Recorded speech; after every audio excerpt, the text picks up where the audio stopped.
I did a thing, and now I'm going to share with you the thing I did. So I finished book, new edition, book 3 of 5 for my 2023 summer reading list, which is the 6th book overall. Pardon me. So it's Chronic Resilience, 10 Sanity-Saving Strategies for Women Coping with the Stress of Illness by Danea Horn, 2013 Conari Press edition paperback.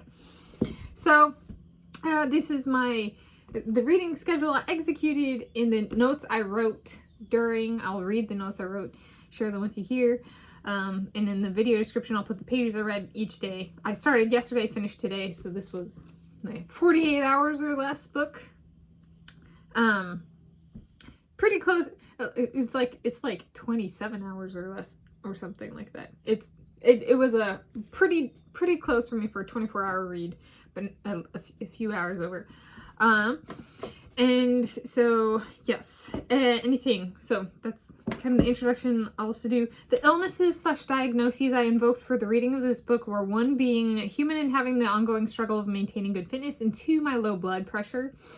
I also have asthma, ADHD, long-term memory loss, amnesia, and I'm a cancer and multiple-time rape survivor.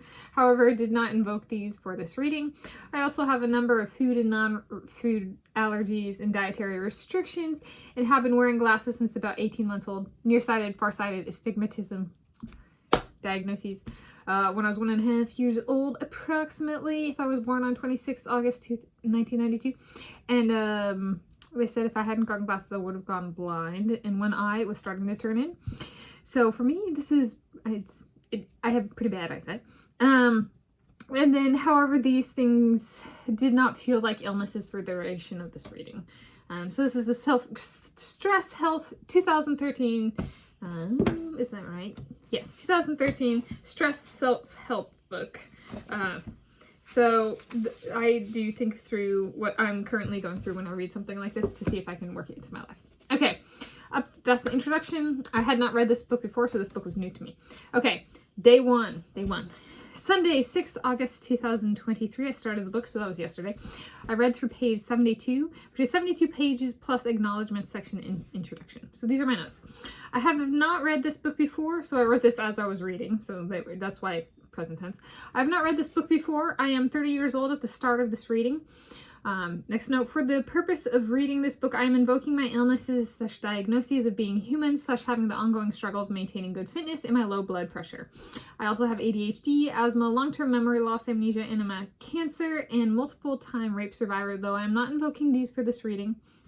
I am only counting Arabic numeral consistently numbered paginated pages towards pages read. Still reading the acknowledgements and introduction, just am not counting them towards the total pages read, as the author did not count them as pages of the book. So Arabic numerals look like this. 1, 1, 2, 1, 1, 3.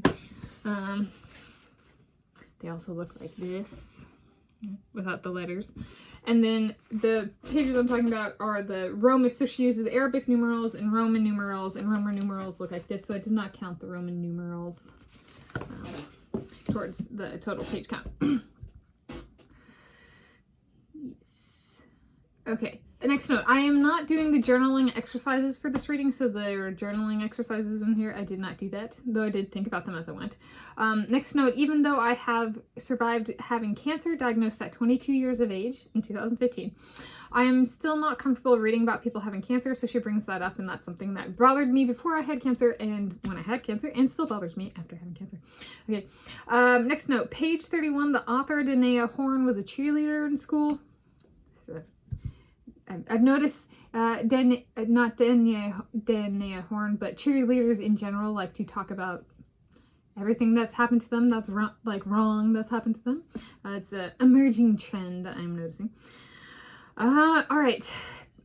Next note, page 39. What will you do during your sacred time? So, quote, what will you do during your sacred time? End quote. So for me, in my case, would that be more of a who would I do during my sacred time? How does sweet, sweet loving? Sweet, sweet loving is my soulmate on top of me, our faces together, our bellies together, him on top of me, he is alpha. All right, so we even invoke alpha terminology, so sacred terminology. How does sweet, sweet loving affect the amount / type of food I need to consume? Also, how does it fatigue my muscles, and how do I need to adapt my running training to accommodate that muscle usage? Next note, as my body needs regular food rather severely after a 1+ hour long high intensity workout, low blood pressure related, so I have low blood pressure, I'm editing / crossing a marathon off my running goals list, and I may need to think through currently non-standard workout durations if I want to increase my training volume. I am a runner, do running training, 1+ hours. Swimming isn't as high intensity as running is for me. So for running, I have tended to cap at about an hour, like 90 minutes is like an absolute maximum. I'm thinking back through my life, I've had problems when it gets longer and replenishing my body because of the low blood pressure. My body needs food that's a little bit different. Interestingly enough, living in Hawaii when I was attending the University of Hawaii at Manoa was the place where I started to get on top of it a bit because they had high cholesterol foods that were excellent for this low blood pressure body. Okay. I was happy, healthy, felt good, even if I was overweight. Okay, up next, day 2, Monday, 7 August 2023. So this is today. I finished the book.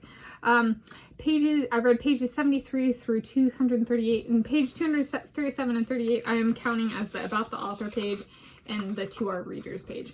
So I just counted those. And so that's 166 pages. Here are my notes. While I have a number of food and non-food allergies and dietary intolerances, I'm not counting them as illnesses for the purpose of this reading. Currently, my low blood pressure is the biggest hurdle for me in regards to maintaining good fitness. So she talks about somebody with like a eating thing or food related stuff, kind of stuff, or that's a recurring theme. And so I was like, for me, I'm just not going to include that right now. Next note, I have been wearing glasses since I was about 18 months old, and my eyesight is bad enough that I do not identify with sight being my predominant sense. So she makes a blanketing statement that, you know, humans, their main sense for everybody is sight. I'm like, I don't have like an eyesight. My other senses are heightened in comparison to my sight, so it might actually be at the bottom for me. Next note, page 127. Quote, do not feel guilty for distancing yourself from people who drain your energy and make you feel more stressed, end quote. True in / agree based on my life experience. So I agree with that statement. Next note, page 137. I disagree with the author's, Danea Horn's, classification of a gym membership as a would-be nice instead of a must in life. When I was homeless, my YMCA young adult membership was cheap enough to keep and utilize for taking showers. Outside of that, it might not make either list for me when I have a stable place to live and my own exercise equipment. Currently, I manage my elliptical malfunction this morning, and I have not fixed it yet. That's up next. Maybe there will be a YouTube video out of there. That'd be cool if there were, but I'm not putting that pressure on myself. It's up after this. But I have my own exercise equipment, so I don't need a gym membership in a stable place to live. I live with my parents. Compared to some of the places I've lived in the past, and being homeless, I've been homeless in the past. But when I was homeless, gym membership was actually how I took showers. Because it was like $27 a month, you know, like I'm not getting a place to stay for that cheap, right? So reality check, I don't agree with her, but some of her life experiences and how she talks about going to the doctor and stuff, she does have privilege in that sense. So just, for me, a bit wider spread perhaps of life experiences in terms of what a gym membership entails and how it might actually be necessary in survival. Okay. Especially as a woman. I'm a woman. I'm female. Yeah. Okay. And then, so that was my day 2 notes through the end of the book. And then my final notes. So I was 30 years old for the duration of this reading. Next note, I would give it an 8 out of an 8 out of a possible 10. It had some excellent points and helped me assess my running training and that it might change in the future depending on / in response to changing circumstances such as low blood pressure flare-ups in correlation with longer training sessions, noting a number of typos, mostly in spelling and plurality, as well as wording goofs. So it has some good stuff. I thought about my future, what I'm currently doing, and how that might change in the future in regards to my low blood pressure.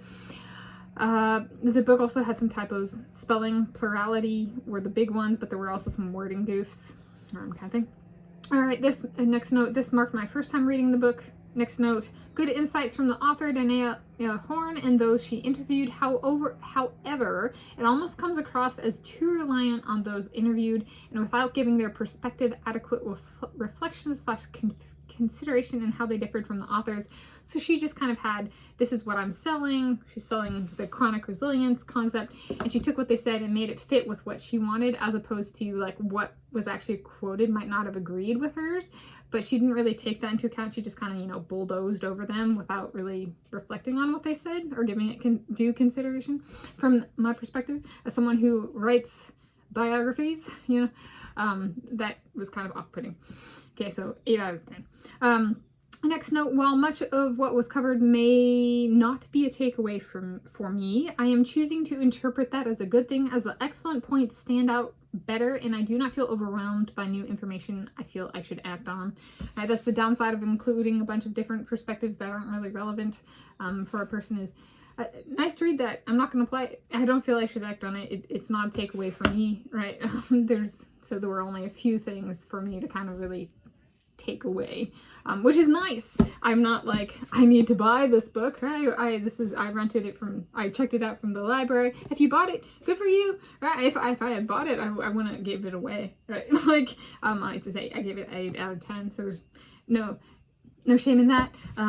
However, as someone who rented it from the library, I don't feel the need to go out and buy it, yeah. Especially as somebody who makes $30 every other week. So yeah, in conclusion, it was a good book. I got some fast read, very fast read. I like nonfiction. It was a different type of nonfiction. Self-help books tend to be pretty straightforward reads for me. A faster read than the fiction books on my list so far this summer. So yeah, but yeah, it was a good read. And happy 27-hour read approximately. Oh, it might have been more. Okay, we'll say, okay, 30. I'm 30 years old. 30-hour read approximately.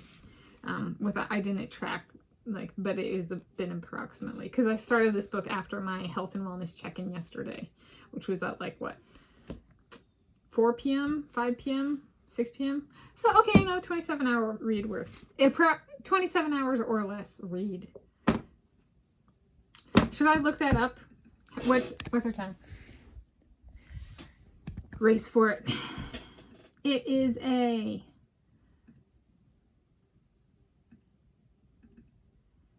so I published my video yesterday, 6:04 p.m. So actually it is approximately almost exactly, well, okay, we'll call it exactly because I didn't start reading my book right away, did I? It is a 24-hour read. I read this book in approximately 24 hours. There, that's the conclusion. I actually looked it up, my publishing time for that from the last video. So there you go. My first 24-hour read on my reading list. I'm going to guess it's probably the only one. And why did that happen? It happened the time my elliptical broke. I took the time that I might have been exercising and I finished the book. So 24, you can thank my elliptical reading for, my elliptical breaking for me reading this in 24 hours. Happy reading. Happy summer 2023.